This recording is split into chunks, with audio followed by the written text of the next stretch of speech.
Hello everyone, welcome back to the channel. This is Camping Scout here. This will be your channel for all your news of Back 4 Blood, tips, tricks, guides, and anything else you could possibly want. If you have a request, please leave it in the comments below and I will gladly get to it. This is going to be an update on the copper video I made. This is actually to go over some new things I learned. And this is going to have an insane synergy between two particular cards. Now there are 7 copper cards to begin with. I will go over to the list for you, as I have the insane copper facts here. And I just took one off because I'm an idiot. Don't mind me as I scroll over there. Copper Scavenger. So Copper Scavenger adds 2 copper piles to the map. By itself, not that great. Mixed with something else, phenomenal. Hazard Pay. It gives you 250 bonus copper at the start of each level. Share the Wealth gives 100 copper to everyone at the start of every level.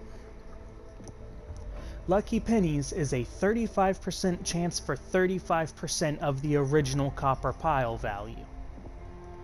Bounty Hunter is up to 300 copper for mutations killed, like a max of 300 copper, you get 10 per kill. Compound Interest is a 10% of your total copper in each safe room.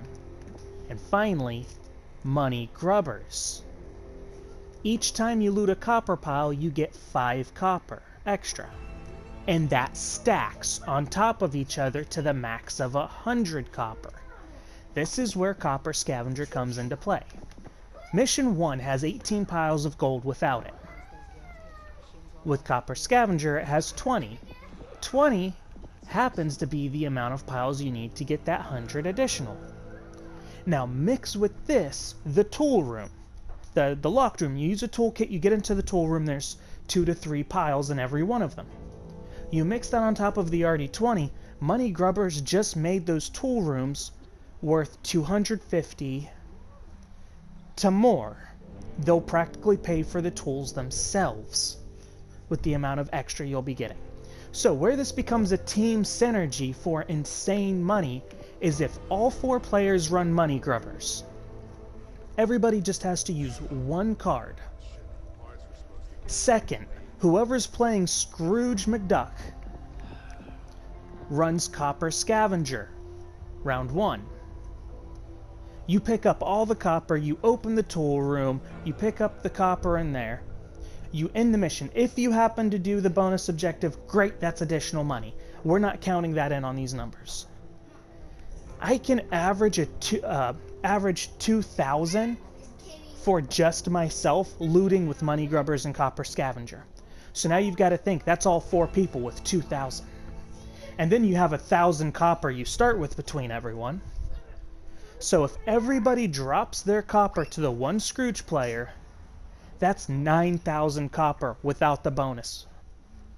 So going off that 9,000, you hit the first safe room.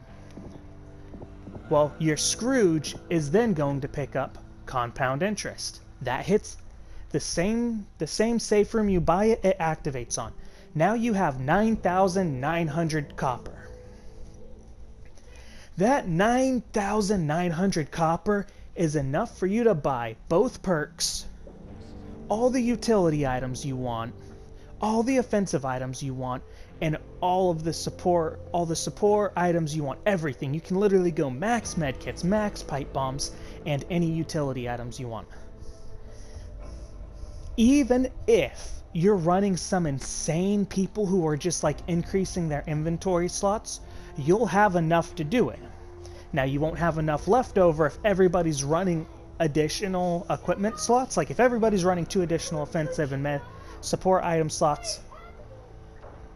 My number crunching came to roughly 2,450 left. So roughly you can get about 8 extra items at 300 gold. So you could easily add 2 to everybody.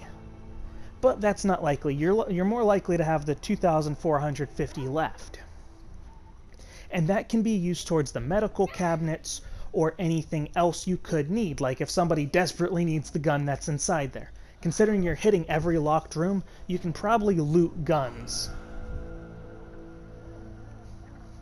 I hope this was informational for you. I hope that we can get a lot of people working together to get these synergies going well, because it is just an absolute insane setup you can have going.